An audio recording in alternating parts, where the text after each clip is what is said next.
کوئی بھی ایسا مریض جس کا وضو قائم نہیں رہتا، چاہے اسے گیس کی بیماری ہے، پیشاب کے قطروں کی بیماری ہے، کوئی پیپ بہہ رہی ہے، خون بہہ رہا ہے زخم سے، کسی بھی وجہ سے وضو بار بار اس کا ٹوٹ رہا ہے اور 4-5 منٹ بھی اس کا وضو نہیں ٹھہرتا ہے، تھوڑی سی فرض نماز بھی وہ نہیں پڑھ پا رہا، اتنا اس کے ساتھ تیزی سے یہ عمل بار بار ہو رہا ہے، تو ایسے شخص کو معذور شرعی کہتے ہیں۔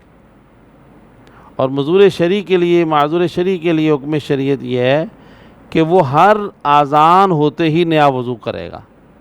جیسے نماز کا ٹائم شروع ہوا، اذان ہوئی، وضو کر لیا، اب اگلی اذان تک اس کا وضو قائم ہے، وہ عذر بار بار درمیان میں آتا بھی رہے گا تو اس کا وضو نہیں ٹوٹے گا، اور کسی عذر سے تو ٹوٹ جائے گا، مثلا گیس بار بار اس کی خارج ہوتی، 3-4 منٹ 5 منٹ بھی اس کا وضو نہیں قائم رہ پاتا۔ اب اس نے ظہر کے لیے وضو کر لیا، عصر تک بیچ میں 50 دفعہ بھلے گیس خارج ہوتی رہے، اب وہ معذور شرعی ہے، اس کا وضو نہیں ٹوٹے گا، شریعت میں اس کا وضو لکھا ہوا ہے، قائم ہے۔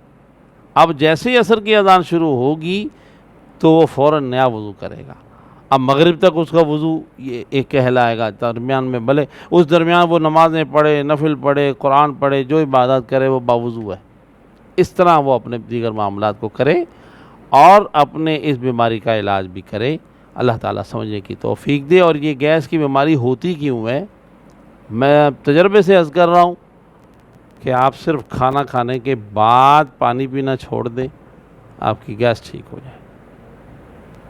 کھانا کھانے سے پہلے 1 گلاس 1.5 گلاس خالی پیٹ پانی پیجیے، کھانا کھانے کے بیچ میں تھوڑا بہت پانی ضرورتاً پی لیجئے، آخر میں بالکل نہ پئیں۔